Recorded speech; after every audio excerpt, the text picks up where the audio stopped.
Boa noite, meus amigos.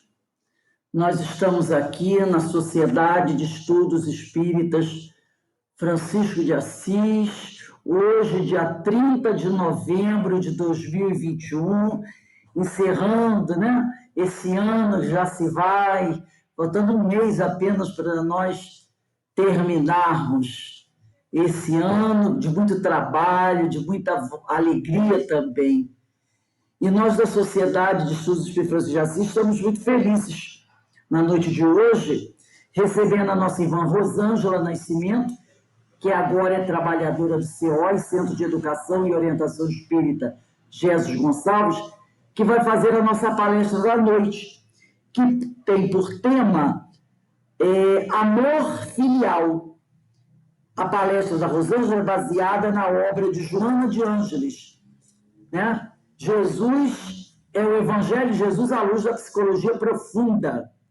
Belíssimo, né? Esse livro da Joana.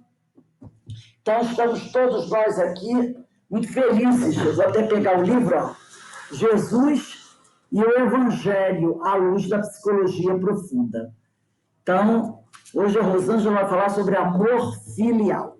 Mas antes de começarmos a nossa palestra, que vai até 8h35, tá, Rosângela? Eu vou pedir para a nossa irmã Carmen Matos, trabalhadora do Bezerra de Menezes, Centro de Bezerra de Menezes, lá em Vargem Pequena, fazer a nossa leitura do preparo e a nossa prece. Carmen, a palavra está com você. E o preparo de hoje é desse livro aqui, Ânimo, de Lorival Lopes. E o tema escolhido foi o sol interior. Há dentro de ti um sol que quer projetar raios o mais longe que puder. Não ponhas à frente dele um pano preto de lamentações, revoltas e materialismo. Deixa-o livre para expandir luz e calor. Quanto mais creres que tens esse sol e que ele te é vida abundante, mais eliminas a escuridão interior e abres o otimismo e a esperança. Passas a desfrutar de uma paz que jamais esperavas possuir e te aparece um mundo novo, muito mais claro, mais alegre, que te quer bem. Acredita no teu sol, põe luz no que fazes e confia no futuro. Deixa o teu sol interior brilhar e serás o primeiro a ser iluminado.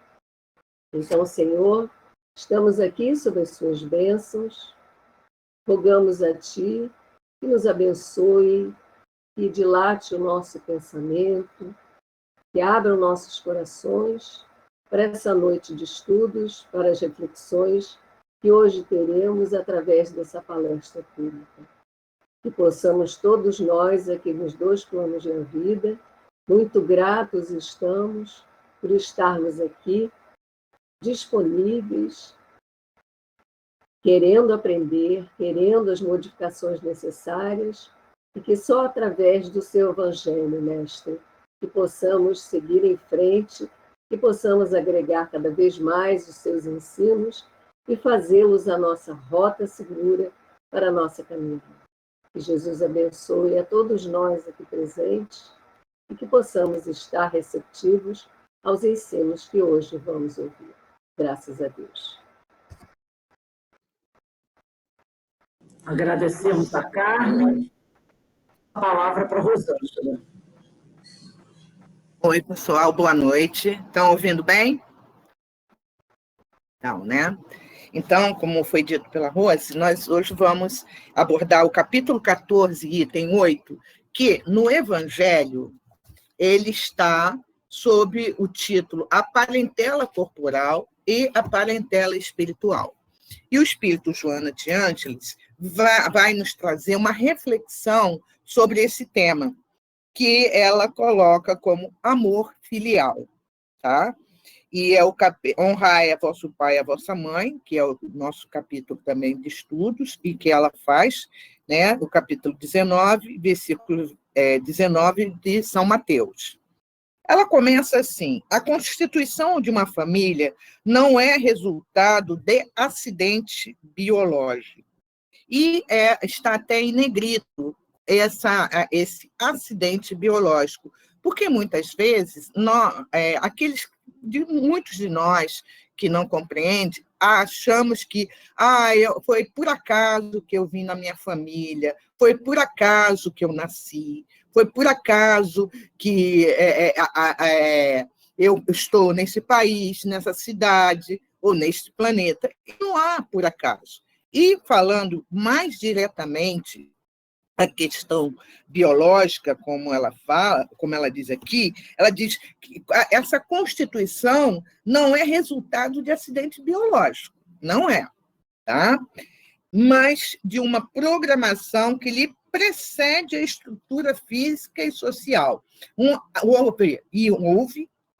e sempre haverá uma programação anterior para que nós possamos vir e estar com aqueles nossos parentes afins. Então, não existe acaso. Estamos na família correta, na família certa, porque antes de acontecer esse fator biológico, há um fator espiritual.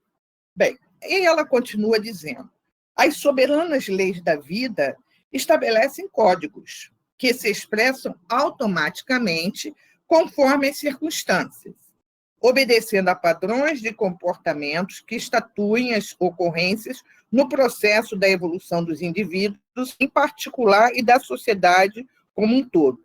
Então, como ela está destacando aqui, né, essas soberanas leis da vida estabelecem códigos. Tá, tudo bem, né, que a gente está naquele ambiente, seja ele até de outra cultura, o que for, mas tudo aquilo ali está tudo certo, obedecendo exatamente essas soberanas leis da vida.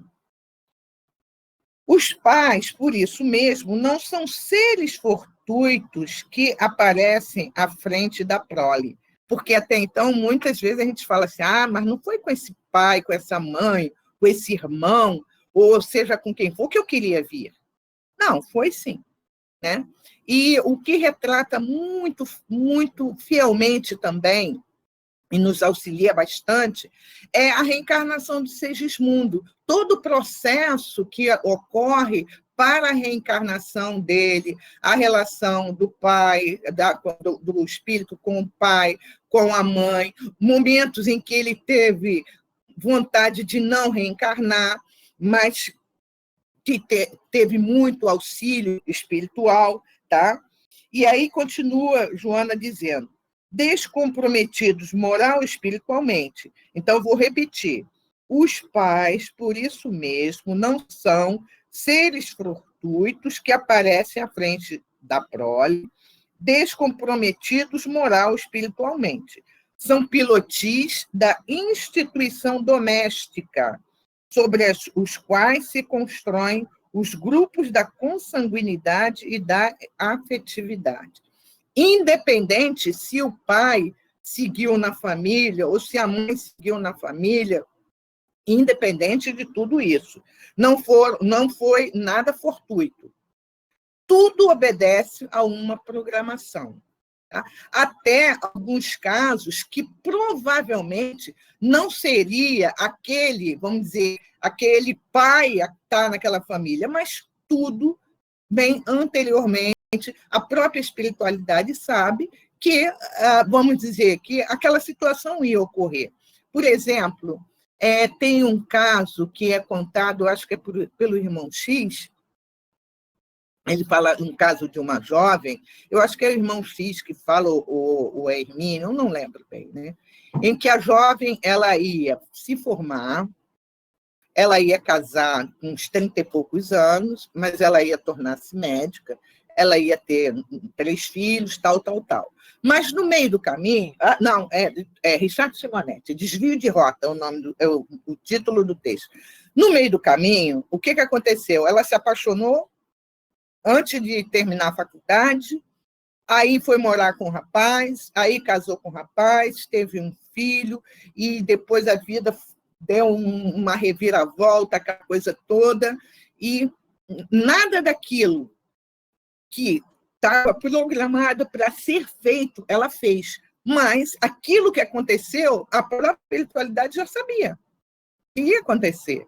Houve um desvio de rota e já sabia. Ela casou com alguém que não estava, vamos dizer, dentro do compromisso dela. Ela trouxe para junto dela um obsessor, que ele era mais ligado ao pai do que a ela mesmo. E tudo que ela tinha que fazer, a medicina que ela tinha que exercer, ela não exerceu, porque mudou tudo na vida dela. Mas isso não vamos dizer que ocorreu ao Léo, não ocorreu ao Léo. Isso obedeceu também, né?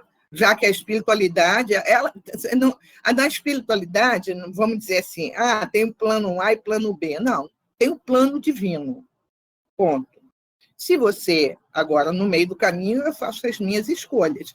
E, de acordo com as minhas escolhas, eu vou ter que segurar, né, toda a problemática que vai se apresentar. Tá? Ela continua dizendo assim: mesmo quando aparentemente emprestam as moléculas, olha que interessante, né? As moléculas físicas para o renascimento dos espíritos encontram-se sob a jurisdição da providência divina, porque às vezes acontece, né? Quantas mães solteiras que aconteceu isso, né? Que acontece isso constantemente. Então, o pai emprestou o que ela fala aqui dessas moléculas físicas para o renascimento. Pronto, foi o bastante. Isso me faz lembrar muito a história do próprio Haroldo, que todos vocês conhecem, a história do Haroldo Dutra, né? A mãe era semi-analfabeta, era uma trabalhadora da casa, como uma doméstica da casa, dos patrões, se apaixonou pelo filho do patrão, engravidou. O filho do patrão, né? Os pais sumiram com ele, né? Mandaram ele para outro lugar, e aí ela teve o filho, né? Eles cuidaram dela até um tempo, ela teve o filho, mas ela voltou para o norte de Minas, da onde ela era, né? O sonho dela era ser professora, psicóloga, alguma coisa assim, nada disso aconteceu. E o Haroldo passou por quase 8 casas. Ele passou por 8 casas. Em todas elas, ele não conseguiu se dar, não conseguiu resolver, né, a vida dele, mas isso o afetou. Não. Tem uma palestra dele muito bacana na SERJ, que ele conta essa história a um grupo de jovens, porque tem um jovem, desculpa que sempre me dá sono, é incrível, né? Eu fico bocejando.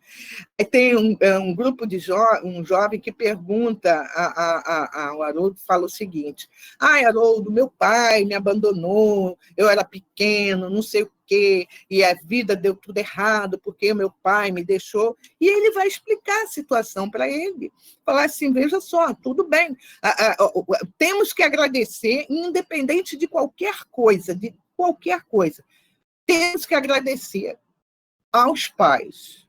Isso é a questão do honrar o pai e a mãe. Ter nos dado a vida física, biológica. O resto é com a gente.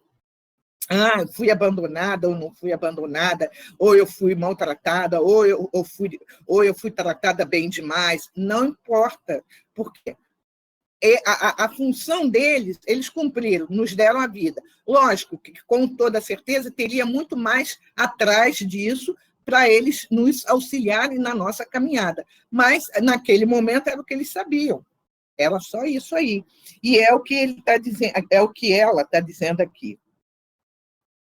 Os filhos, por sua vez, renascem através daqueles com os quais têm compromissos morais de gravidade para o desenvolvimento espiritual de ambos, genitores e descendentes. Então, nós, os filhos, temos compromissos morais de gravidade. Não adianta eu achar que eu vim e eu sou tão boazinha, que eles são meus devedores. Não, eu sou credor deles. Então, por algum motivo, preciso estar com aquele pai, com aquela mãe, com aquela família, ou não estar nem com aquele pai, com aquela mãe, vim através deles e vou ter que seguir a minha caminhada, né? Aí aqui, noutra parte, Joana vai nos falar o seguinte: desse modo, a vinculação pelos laços do sangue possui um significado expressivo do ponto de vista ético, que não pode ser desconsiderado, né? Então, é realmente, lógico, aquele pai ou mãe ou responsável que abandona aquela criança, ele vai responder mais tarde com Deus, não é com a gente, porque o motivo pelo qual ele não seguiu com aquela programação. O que importa é o seguinte: o que eu faço, né, nesse momento, nesse caminho que eu estou? Então, é ir trabalhando. Porque não adianta eu, com 40, 50 anos, ficar chorando leite derramado porque papai e mamãe me abandonou, porque papai e mamãe não me amou, porque papai e mamãe não deu o que eu queria. A vida segue, né? Se nós passarmos quase 60, 70 anos pensando nisso, é um sofrimento muito grande. Eu falo isso porque eu tenho um exemplo. A minha sogra, né, ela sofria muito, porque até ela perdeu a mãe com 3 anos de idade. E ela sempre conversava, nós sempre conversávamos, e ela sempre lamentava isso. Ela sempre falava: ai, eu fui deixada, minha mãe morreu, não sei o quê, tarará. Então, ela tinha como se fosse uma grande mágoa em relação a isso, né? Eu até me lembro que numa das peças nossas, ela falou assim: olha, se existe vida mesmo após a morte, a primeira pessoa que eu quero encontrar é a minha mãe.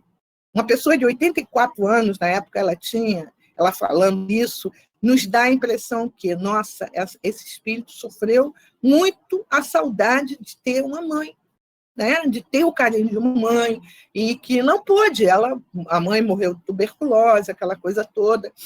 O pai casou em segundas núpcias e a madrasta não a queria, e ela acabou sendo criada pelo avô. A avó tinha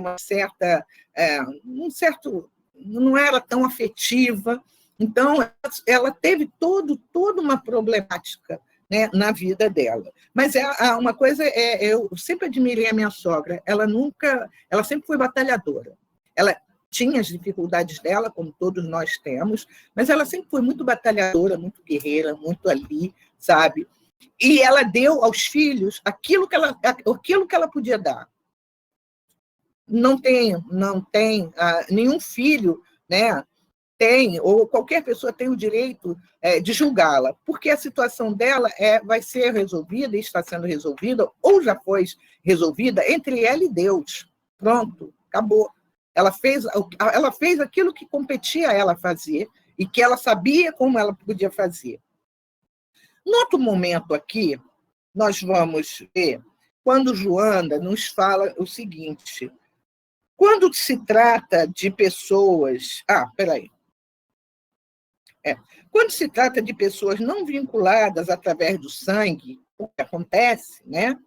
Mas que se tornaram pais adotivos ou os representam, esse dever, olha só o que ela diz, esse dever é ainda muito maior. Olha só. Quando não se trata de pessoas vinculadas através do sangue, então, na adoção, esse dever é ainda muito maior, considerando-se que o afeto de que se fizer objeto possui um caráter mais grandioso, porque destituído da obrigatoriedade que a injunção da carnal impõe quando ocorre a edificação da família.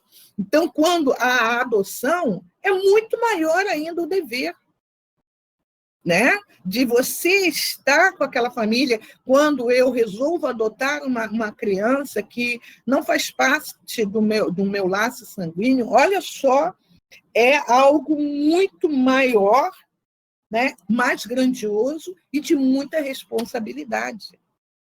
Até nisso, as leis soberanas, as leis divinas são perfeitas, maravilhosas, né? Continuando, ela diz: esse formoso conceito expresso no amor pai e mãe não se restringe somente ao afeto, a consideração enquanto se encontra sob sua dependência econômica e civil, mas, sobretudo, quando lhes advém a velhice, o cansaço, a enfermidade e as necessidades que devem ser supridas mediante carinho e devotamento. E, infelizmente, quantos nós vemos, né, quantos pais, né, ou adotivos ou não, abandonados assim em vida, às vezes dentro de casa mesmo, né? Às vezes dentro de casa, dentro da própria casa, quando não tem aquele carinho, aquele amor, aquela consideração, quando nós não temos aquela paciência, quando muitas vezes nos falta assim um pouco mais de compaixão, né? Certo? Porque algumas vezes esses nossos pais velhos já às vezes um pouquinho assim um pouquinho complicados, às vezes querendo nos exigir muitas coisas, mas faz parte da nossa vida. Com toda certeza, eles ali estão, não, para serem também auxiliados. Quantos, às vezes a gente para e pensa assim, quantas noites eles ficaram sem dormir e a gente não imagina quantas coisas que se passou, quantas coisas aconteceu, ou quantas vezes, e acontece de pais, às vezes, e mães, né, de deixar os filhos e irem por algum motivo, a gente não sabe, né? Como a gente pode parar e pensar o seguinte, nada acontece na vida da gente por acaso, por algum motivo. E aí depois, né, a gente sabe disso, e aí depois retornam. Às vezes nós temos que cuidar deles na velhice, né, dar o cuidado para eles. Tem um caso até que eu vi, foi até no Face, mas esse caso é uma senhora que foi abandonada pelo marido e ela estava cuidando do pai do ex-marido. Ela dava banho no pai dele, ela dava alimento, ela dava cuidado. Aí perguntaram assim, mas você sabe que você não tem obrigação? Ela falou assim, mas não tem nada a ver. O meu problema com o meu marido foi uma coisa, o meu problema com o meu sogro é outra. E eu tenho muito carinho por ele.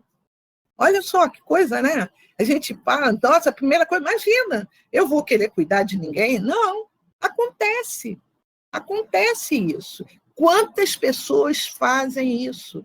Não sai assim, às vezes sai na mídia, por exemplo, aí todo mundo bota lá, que legal, que bacana, muita coragem você fazer isso, não sei. Mas é da criatura, ela se sente bem fazendo aquilo ali, ajudando de alguma forma, né?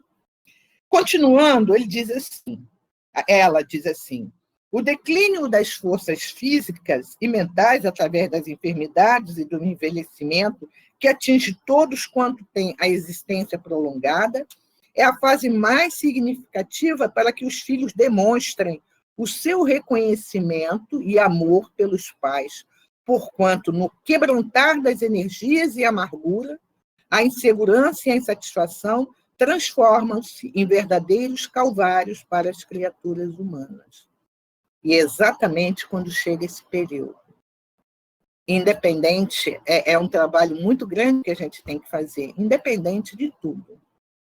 O que eu posso fazer, aonde eu posso ajudar, fazer a minha parte, né? E aquilo que eu falei anteriormente, né? Muitas vezes a gente vê aí muitos pais, às vezes até já bem debilitados, né? Mas sendo sustento da família.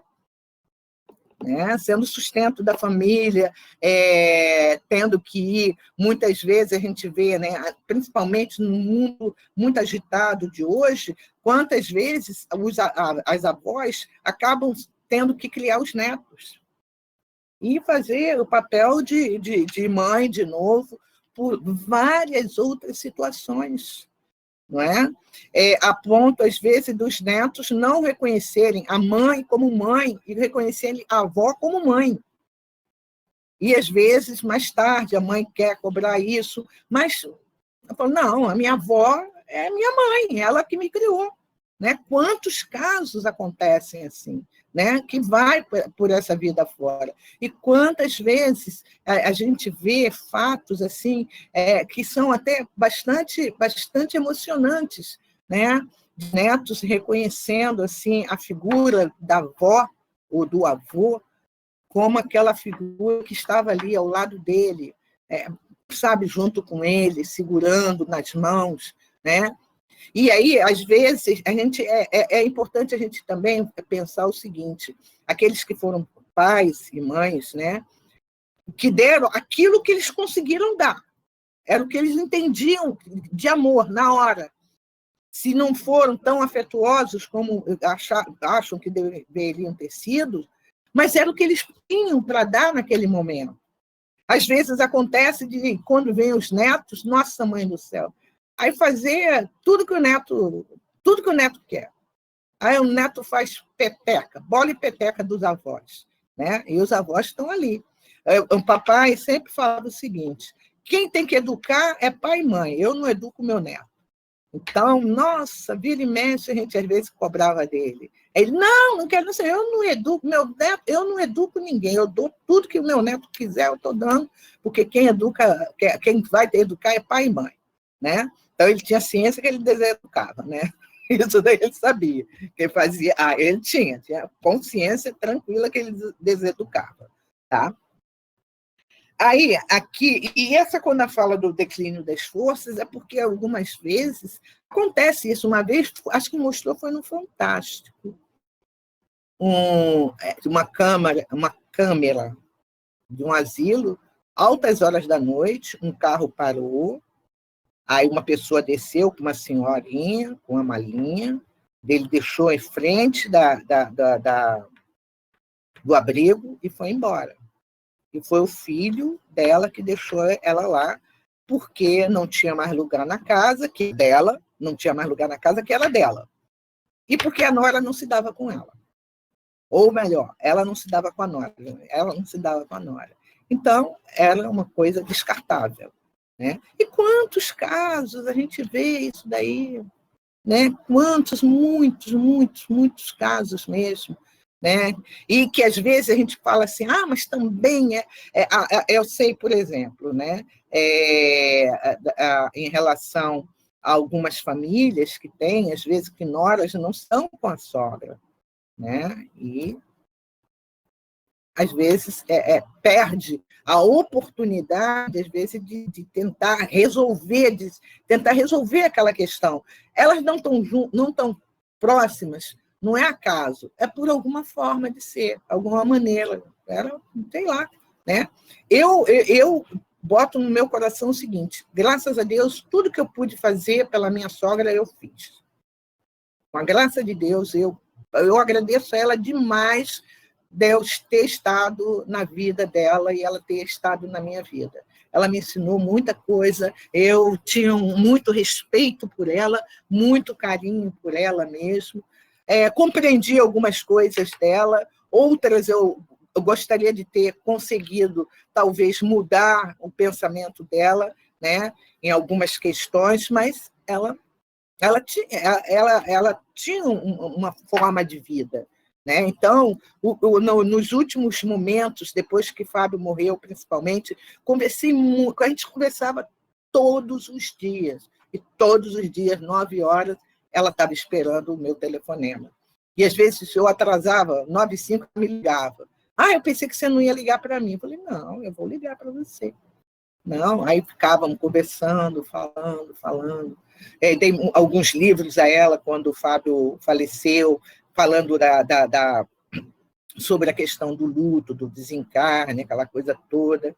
Então, é uma pena que nos últimos dias dela não pude estar com ela, estávamos no auge da Covid, não pude estar com ela, mas o meu pensamento por ela, nela é sempre de gratidão. Sempre de gratidão. Uma grande amiga que eu tive.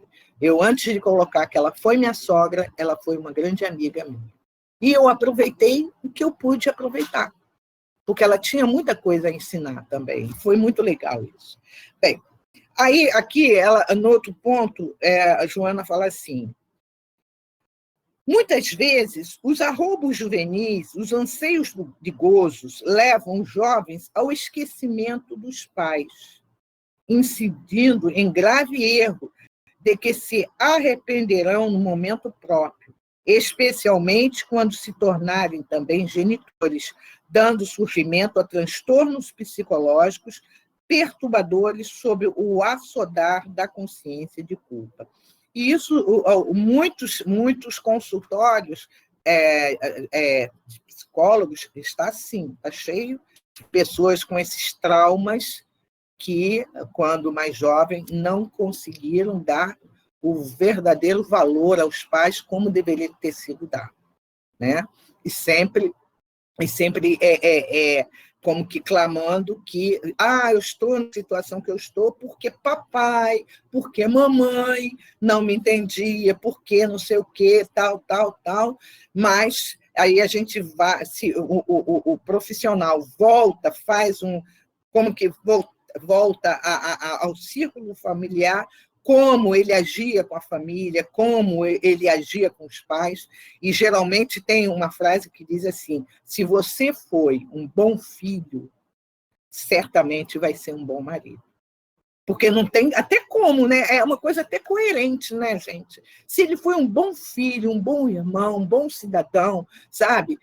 Não tem como ele, ao casar, ele ser alguém assim, não ser uma pessoa boa, não ser um bom pai, um bom marido. Às vezes pode até acontecer, ele pode ser um bom filho e um péssimo marido, mas aí, sei lá, deve ser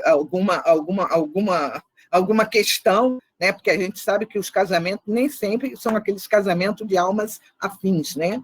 São, muitas vezes, aquelas almas que precisam se resolver. Tá? Pode acontecer.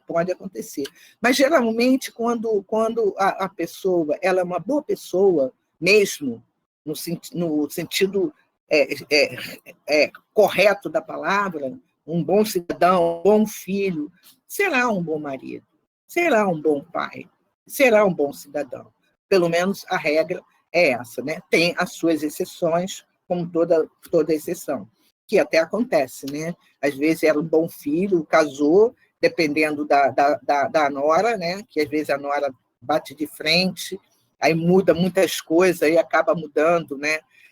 É aquela coisa assim, se escolher entre você, a minha mãe, a minha esposa, vou ficar com a minha esposa. É um direito dele, tudo bem, né? É aquele tão lance, né? Ele não, a gente sabe que o homem ou a mulher não tem que procurar o outro na mãe, no outro, nem o pai no outro, não. São pessoas que têm que se procurarem e se harmonizarem, né? Aquela coisa toda, tá? Bem, aí ela vai, mais à frente, ela vai dizendo assim: o mandamento maior preconizado por Jesus recomenda que o amor deve ser incessante e inevitável, coroando-se de perdão pelas ofensas recebidas. Então, mesmo que tenhamos tido uma infância ou uma juventude muito conturbada, sem amor, sem lenço, sem documento, sem nada, o mandamento maior é amar. Ponto. Né? Como diz aqui, o amor deve ser incessante e inevitável. Né? No grupo familiar, esse amor deve ser mais expressivo, conduzindo o perdão a um tão elevado grau que quaisquer ressentimentos de ocorrências infelizes se façam ultrapassados pela compreensão das dificuldades emocionais em que os genitores viviam, em razão da sua imaturidade moral. Olha que bacana que ela diz. Aqueles genitores, naquela época, era aquilo talvez que eles entendessem. Era aquilo que eles entendiam. Então, se eu tomava bastante, vamos dizer assim, varada, né? E eu falo que eu não era fácil mesmo, quando eu era criança, se deixasse mesmo, eu ia ser bem levada da breca, como diz a gente, levada da breca, nossa, coisa antiga, pelo amor de Deus, né? Bem levada mesmo, né? Então foi bom, de vez em quando, tomar umas varadas. Com certeza que foi bom, funcionou. Né? Nós tínhamos um psicólogo em casa. Era uma vara pendurada, vara, acho que era de goiabeira, né, Rose? De goiabeira, ou cinto, alguma coisa assim. A gente tinha, era o nosso psicólogo. Estava lá. Não tinha, e olha, nenhum de nós, assim, porque eu apanhei, eu agora a minha vida.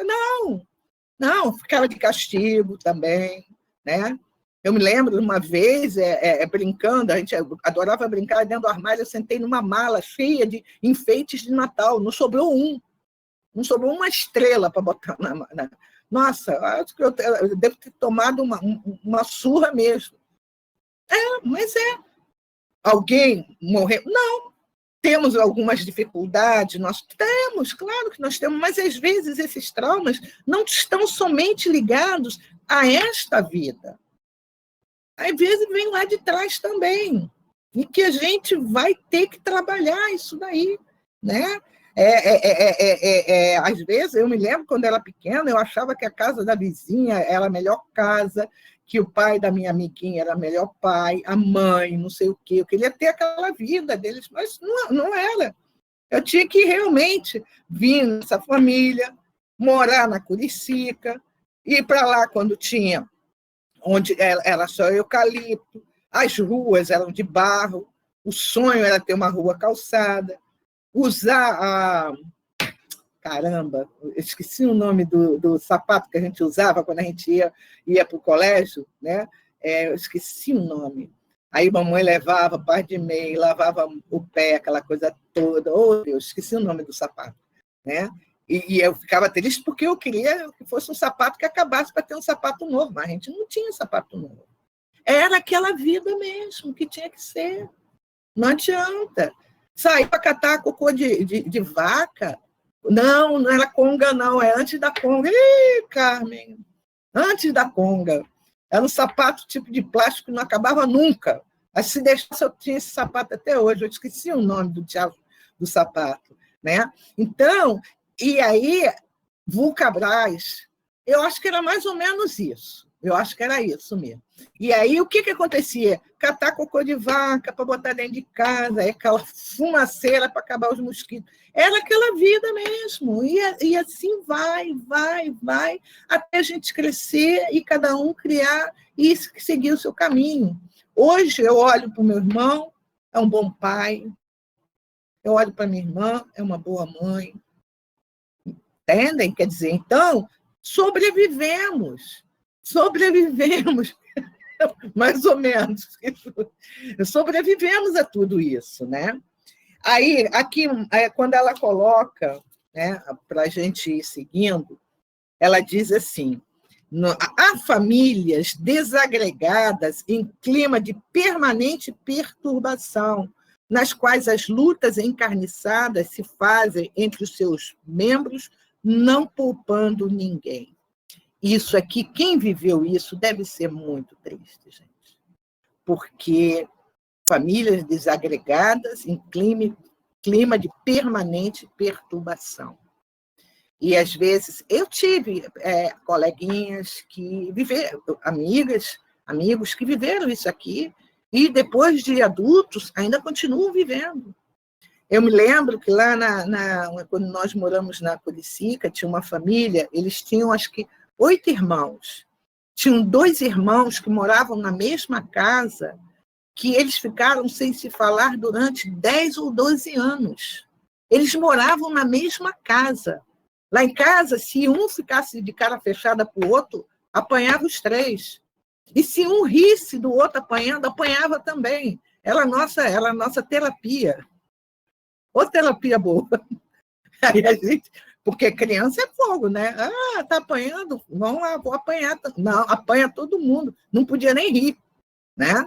E aí tinha mais. Se correr, apanha. Eu parava, porque já que era para apanhar, eu apanhava de uma vez. A Rose e meu irmão corriam o tempo todo, né? Se deixasse, estavam correndo até hoje. Então, essa desagregação de família, às vezes, eu acho tão complicado. Às vezes, um filho não fala com o pai nem com a mãe, e aí não fala com o irmão. Nossa, é um sofrimento muito grande. Se a gente está tendo essa oportunidade, é abraçar essa oportunidade, esse momento que aqui estamos, né? Porque a gente não sabe, quando nós retornarmos, se vamos ter essa mesma oportunidade. Então, o que eu puder fazer agora, eu faço. O que eu puder ajudar, eu ajudo. Hoje a gente tem as nossas diferenças, principalmente políticas, mas a gente vai levando. Faz parte da vida. Não tem problema, sabe? A gente brinca daqui, brinca dali, questões políticas, às vezes questões futebolísticas, e vai por aí afora. Tudo bem, está tudo certo, né? O que importa é o quê? É a gente não ter essa desagregação, né? Ela continua aqui, ela diz assim: ocorre que nelas o campo de batalha das reparações espirituais se apresenta organizado a fim que os litigantes compreendam a ditosa oportunidade de estarem juntos para se ampararem uns aos outros, se desculparem pelas ofensas que se permitiram anteriormente, encontrando um novo rumo emocional para a experiência da felicidade. Estar naquele grupo familiar, estar naquela situação, são momentos que nós vamos viver para nós repararmos. Não estamos lá por acaso. Não sou daquela... Não, você é daquela família. Você pediu para vir naquela família. Você pediu para vir naquela condição para tentar melhorar e melhorar-se também. Ajudar aqueles companheiros e ajudar-se também. Ela continua dizendo assim: as famílias, por isso mesmo, nem sempre são ditosas ou harmônicas. E, é raro, gente, a gente encontrar uma família ditosa e harmônica, onde todos se amam apaixonadamente. Às vezes acontece dos filhos se amarem apaixonadamente. Aí começa a vir os agregados. Aí vem um agregado aqui, vem outra agregada ali, e não sei o quê. E aí, quando você vê, nossa, mãe. Aí às vezes fala assim: meu Deus, mas meus filhos eram tão bonzinhos, olha só. Não, não foi a ocasião, né? Um palestrante diz que a ocasião não faz o ladrão já está pronto. Então, essa questão, a ocasião, não, o ladrão já está pronto, não é a ocasião. Então, aconteceu, e às vezes vem, né? Às vezes vem companheiras assim, que a gente às vezes olha e fala: meu Deus, como é que ele aguenta isso? Aguenta, porque ele sabe. Acho que no fundo a gente sabe, né? Por que eu estou com aquela mala? Por que aquela mala está na minha vida? Mas aí eu esqueço assim que de repente eu sou aquela pedrinha que entra, fica no meio dos dedinhos, que incomoda pra caramba também, né? Então, a gente, conforme a Joana está falando, né, essa é a oportunidade que nós temos. E ela continua dizendo assim: sendo, cada espírito renasce não no grupo da própria afetividade, entre corações generosos e dignos, mas no clã, onde tem necessidade de aprimorar-se pela paciência. Gente, eu achei isso aqui fenomenal quando ela fala. Não no grupo da própria afetividade, do coração. Às vezes, a gente tem alguém fora da família que toca tão profundamente o nosso coração que a gente fala assim: nossa, a fulana, eu tenho ela como uma irmã do coração, né? Mas ela diz o quê? Que a gente vem no clã onde nós temos necessidade de nos aprimorar. Exatamente ali, para fazer a aresta, o burilamento, o trabalho, aquela coisa toda, né? Eu tenho um amigo lá em Teresópolis que ele e o irmão não se davam, né? Tinham as divergências dele e tal, aquela coisa toda. Aí a mãe morreu e o irmão agora morreu no ano passado também, né? E às vezes eu via as colocações dele e ele arrependido, porque ele falou assim: eu podia ter sido mais compreensivo, eu podia ter sido mais amigo, mas a gente perde a oportunidade, né?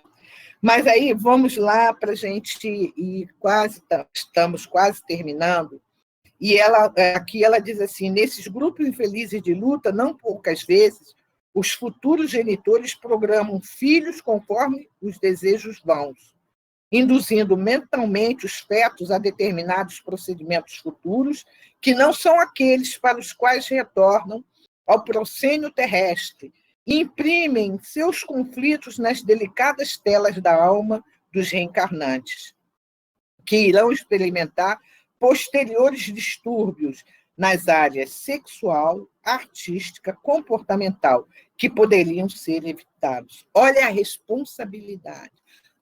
Eu quero, esse meu filho vai ser assim, vai ser assado, vai ser não sei o quê. Vai imprimindo neles coisas que, muitas vezes, não é o melhor para ele.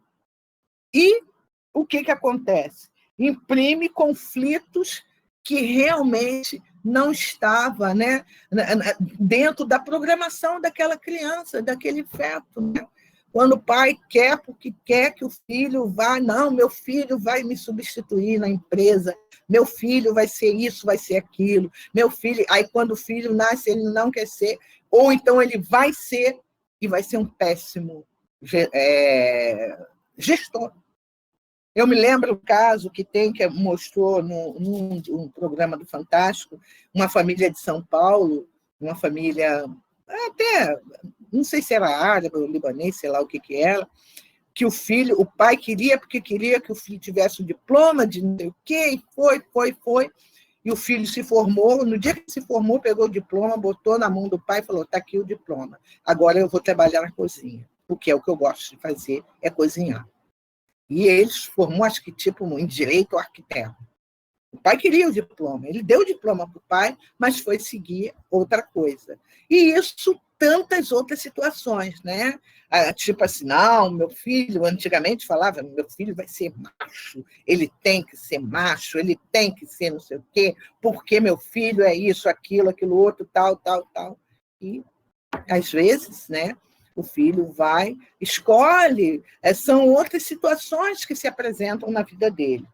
E terminando, porque nosso horário está chegando, ela diz aqui, tá? Eu vou ler só mais um pedacinho, onde ela diz assim, o seu amor familiar amplia-se a toda a humanidade para a qual viera, né? Que ela fala anteriormente sobre Jesus, que Jesus faz a pergunta, quem é minha mãe, quem é meu pai, quem são meus irmãos? O seu amor familiar amplia-se a toda a humanidade para a qual viera rompendo os grilhões do grupo restrito, para ensinar que, na condição de serem todos os indivíduos filhos de Deus, são uma só e única família. Então, a nossa família, o quê? A humanidade, né? E Jesus vem nos ensinar isso. E ela termina, amar sempre é o impositivo existencial.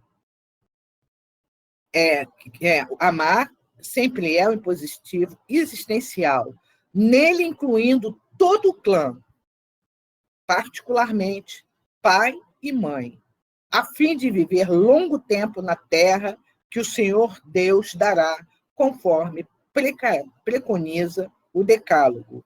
Êxodo, capítulo 20, item 12. Então, amar é sempre esse impositivo existencial. Eu tenho que amar, entende?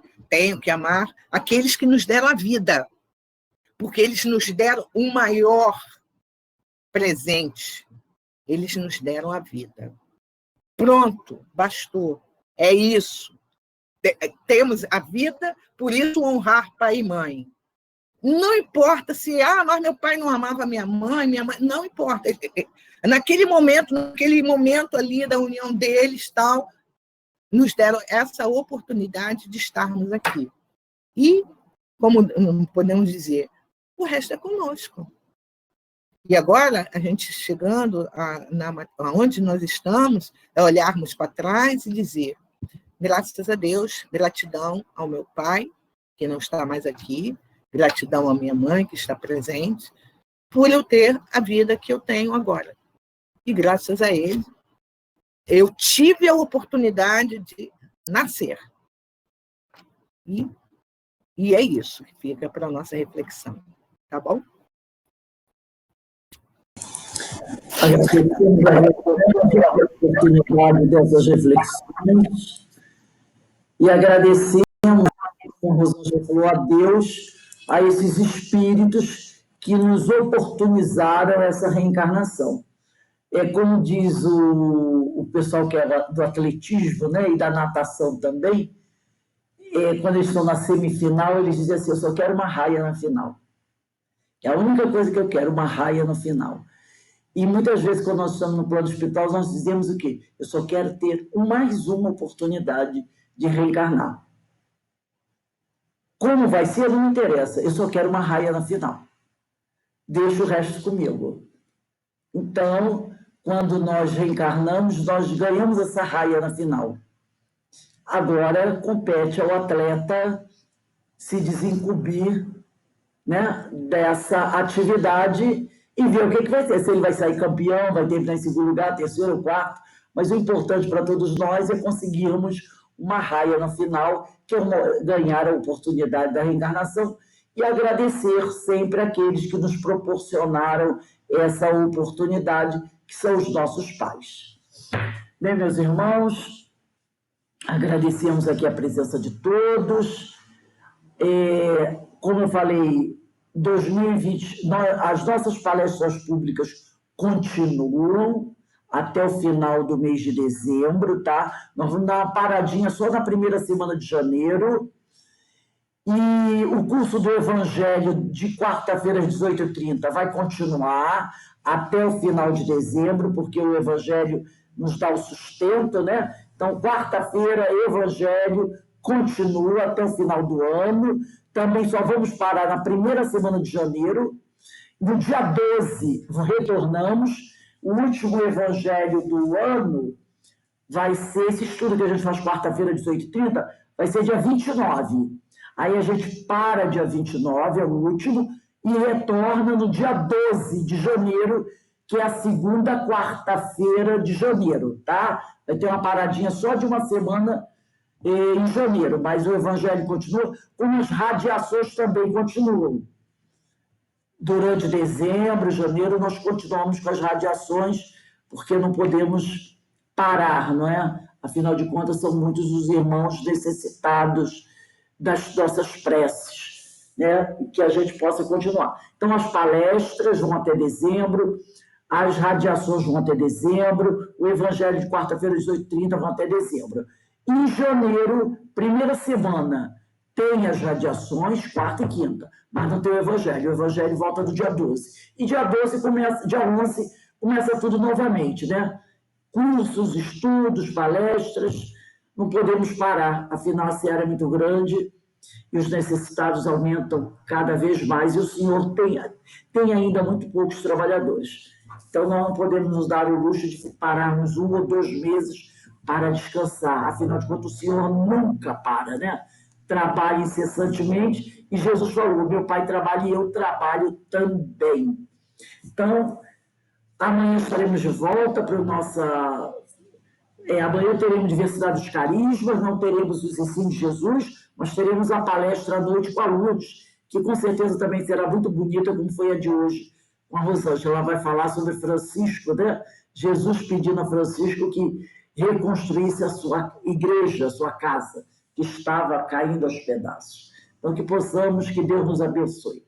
Então, para encerrarmos aqui, eu vou pedir para a nossa companheira Ana fazer a nossa prece de encerramento.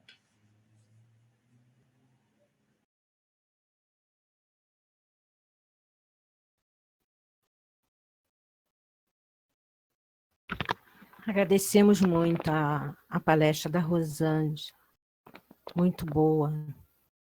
E vamos agradecer a Deus por esses momentos de paz, de amor, de reflexão, que nós possamos envolver aqueles que nos deu a vida, aqueles que nos deu tanto carinho na infância, Obrigada, Pai, pela essa oportunidade de estarmos aqui.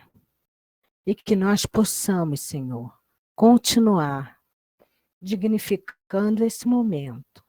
E que essa paz possa ser espargida pelo universo, aonde houver dor, sofrimento, onde houver um irmão necessitando de carinho, Senhor. Obrigada, Jesus. Obrigada, amigos queridos, Francisco de Assis. Muito obrigada. E fique conosco, na graça de Deus. Agradecemos a companheira Ana pela sua prece. E, meus irmãos, um beijo no coração de todos. Tenham uma boa noite. Amanhã nós estamos de volta. Bom. Tchau. Denise, amanhã 11 horas, 11 horas, estamos lá para continuarmos o nosso planejamento organizando 2022. Tchau, gente. Fiquem para abraço aí do seu Valdir. Tchau. Obrigada. Boa noite. Boa noite.